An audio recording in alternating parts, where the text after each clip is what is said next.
Personality development در حقیقت ہے کیا؟ جی، ڈیولپمنٹ اپنے آپ میں کسی تزکیہ ارتقاء کا نام ہے جی، اور انسانی زندگی کا ارتقاء اس کے نفس کے تزکیے کے بغیر ممکن ہی نہیں. جی، اگر سمجھ لیجئے آپ نے اپنی نیکیوں کو پروان نہیں چڑھایا. نیکیاں کیا ہے؟ انسان کے اندر میں جو ان بلٹ گڈ ہے، جی، انسان کے اندر میں اللہ تعالیٰ نے جو ان بلٹ صلاحیتیں خیر کو پہچاننے کا جو مادہ رکھا ہے، اس کو اگر آپ پروان نہ چڑھائیں تو پھر پرسنالٹی ڈیولپمنٹ کیسا؟ جی، جی، جی، وہ مصنوعی انداز میں ہوا پرسنالٹی ڈیولپمنٹ، جدید تراش خراش کے لباس، پھر بات کرنے کے اندر میں ایک تصنع، یہ سارا پرسنالٹی ڈیولپمنٹ یہ تو بحث ایک دکھاوا جیسا معلوم پڑتا ہے.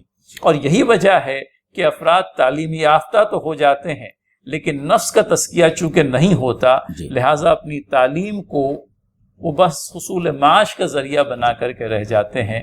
ان کی ذات اپنی ذات سے بڑھ کر کچھ اور سوچنے کے لیے تیار نہیں ہوتی.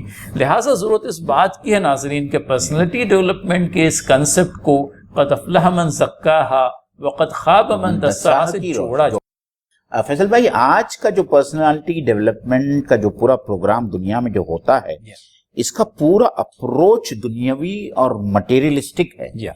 اس میں اخلاقیات اور روحانی پہلو بالکل ہی مد نظر نہیں ہے. اور یہی وجہ ہے کہ یہ افراد جب عملی میدان کے اندر میں آتے ہیں، ان سے خیر کا کام کم اور شر کا کام زیادہ ہوتا ہے. اور اگر خیر کا کام یہ کرتے بھی ہیں تو ان کا خیر ان کی ذات تک محدود ہو کر کے رہ جاتا ہے. اور معدود چند افراد ایسے ہوتے ہیں جو اپنی ذات سے باہر نکل کر کے بھی کچھ کرتے ہیں. حضرات ناظرین، کہا جاتا ہے کہ دنیاوی معاملات سے مذہبی کتابوں کا کیا تعلق؟